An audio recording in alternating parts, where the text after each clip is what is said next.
Presidenti Amerikan Donald Trump ka paralajmëruar se do të shtyjë sulmet ndaj infrastrukturës energjetike të Iranit me 10 ditë deri më 6 prill, që Irani të bëjë një marrëveshje për t'i dhënë fund luftës.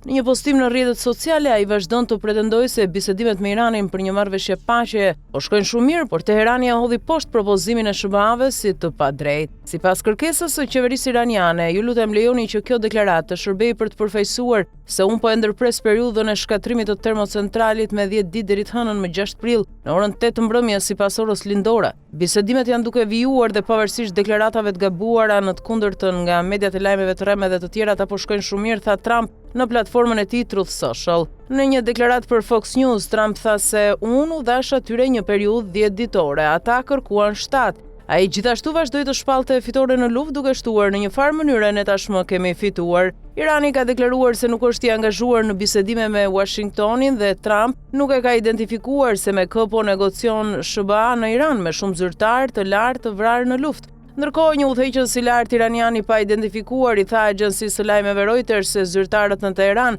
kishin marrë një propozim paqe nga SBA, të cilin zyrtari e përshkroi si të njanshëm dhe të padrejtë. Irani ka thënë se do të kundërpërgjigjet me sulme ndaj objekteve energjetike në rajonin e Gjirit nëse Trump e zbaton kërcënimin e tij.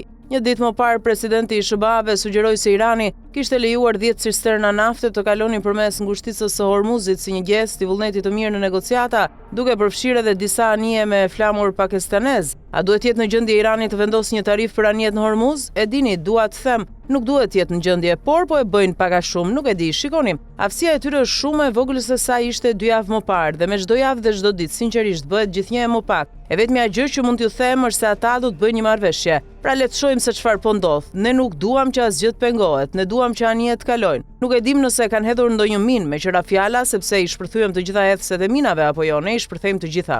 Do të duhet i nxjerrim në ndonjë vark apo diçka të tillë. Nuk e di se si dreqin i nxjerrin atje, por realisht nuk e dim. Mund të flisni me të, me sekretarin e mbrojtjes, Pat Hegseth, nuk e dim. Mund të ketë disa prej tyre atje, por kjo është shumë, deklaroi ndër të tjera Trump.